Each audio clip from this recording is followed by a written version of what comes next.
ಸ್ನೇಹಿತರೆ, 13/1/2024 ಇಂದು ನಡೆದ KCET ಎಕ್ಸಾಮ್ನ first ಪೇಪರ್ನ ಕೀ ಉತ್ತರಗಳನ್ನು ನಾವು ಇವತ್ತು ಅನಲೈಸ್ ಮಾಡ್ತಾ ಇದ್ದೀವಿ. ಇದೇ ಒರಿಜಿನಲ್ 100% ಅಂತ ಹೇಳೋಕ್ಕಾಗಲ್ಲ.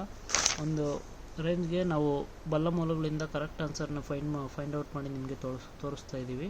ನೀವು ನಿಮ್ಮ ಕೀ ಆನ್ಸರ್ಸಲ್ಲಿ ಚೆಕ್ ಮಾಡ್ಕೊಳ್ಳಿ. ಕಾರ್ಟೇಜಿನ ಪ್ರೋಟೋಕಾಲನ್ನು ಆನ್ ಬಯೋಸೇಫ್ಟಿ ಈ ಕೆಳಗಿನ ಯಾವ ಪ್ರೋಟೋಕಾಲ್ಗಳ ಭಾಗವಾಗಿದೆ? ಜೈವಿಕ ವೈವಿಧ್ಯತೆಯ ಸಮಾವೇಶ. D correct answer.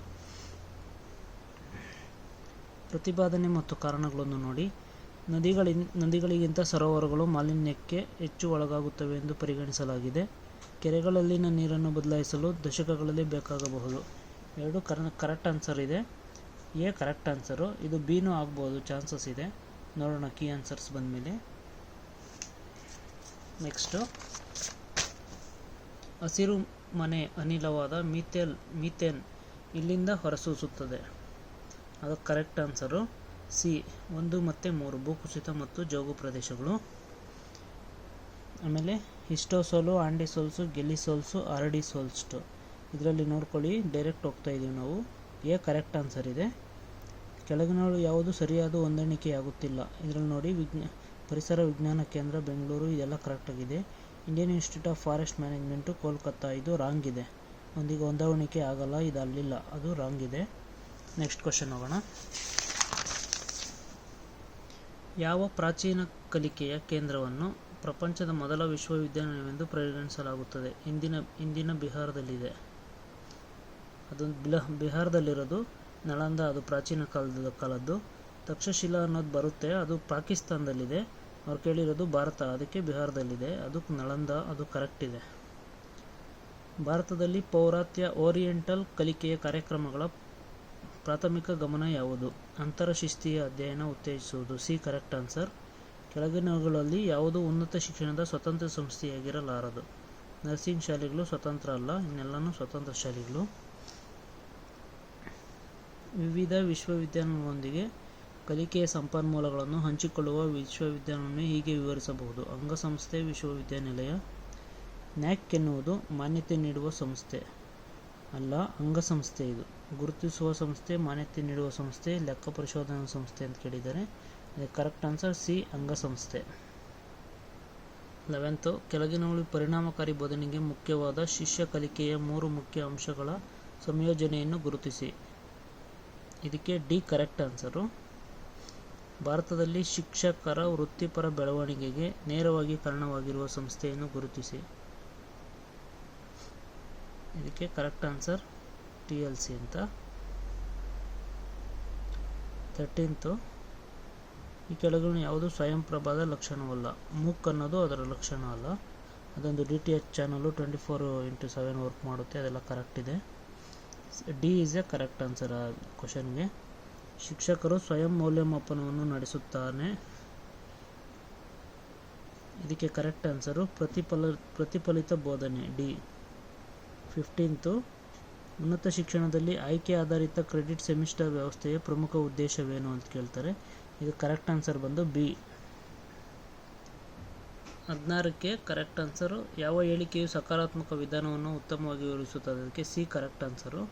17ಕ್ಕೆ ರಕ್ತದೊತ್ತಡದ ಮೇಲೆ ಹೊಸ ಔಷಧದ ಪರಿಣಾಮವನ್ನು ತನಿಖೆ ಮಾಡುವ ಸಂಶೋಧನಾ ಅಧ್ಯಯನದಲ್ಲಿ ಈ ಕೆಳಗಿನ ಯಾವ ಹಂತದಲ್ಲಿ ಭಾಗವಹಿಸುವವರನ್ನು ನೇಮಿಸಿಕೊಳ್ಳುವುದು ಮತ್ತು ಸಂಬಂಧಿತ ಮಾಹಿತಿ ಸಂಗ್ರಹಿಸುವುದು ಒಳಗೊಂಡಿರುತ್ತದೆ? ಕರೆಕ್ಟ್ ಆನ್ಸರು ಡೇಟಾ ವಿಶ್ಲೇಷಣೆ. ಸಂಶೋಧನಾ ಉದ್ದೇಶಗಳು ವಿಧಾನ ಅಧ್ಯಯನ ವ್ಯಾಪ್ತಿಯನ್ನು ವಿವರಿಸುವ ಪ್ರಬಂಧದ ಯಾವ ವಿಭಾಗವು ವಿಶಿಷ್ಟವಾಗಿ ಕಾರಣವಾಗಿದೆ? ಅಮೂರ್ತ ಅನ್ನೋದು.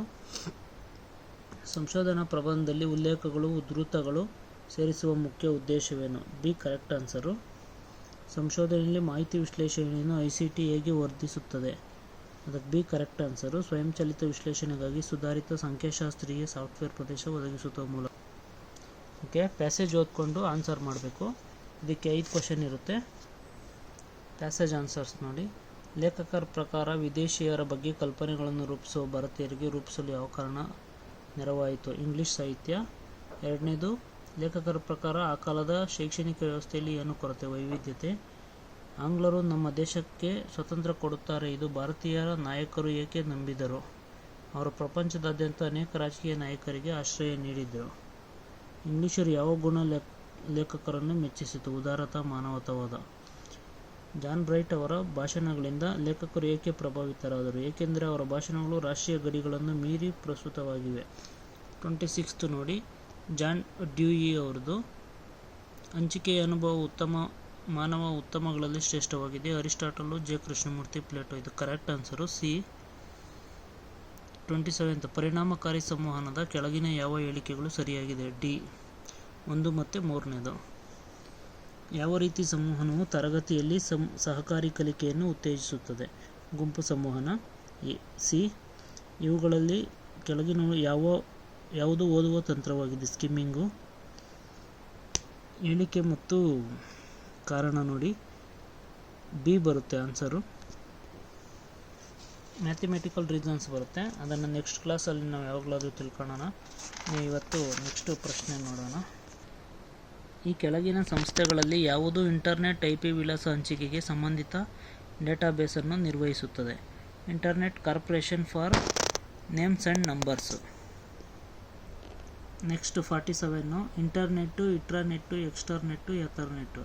ಇದು ಕರೆಕ್ಟ್ ಆನ್ಸರು ಎ.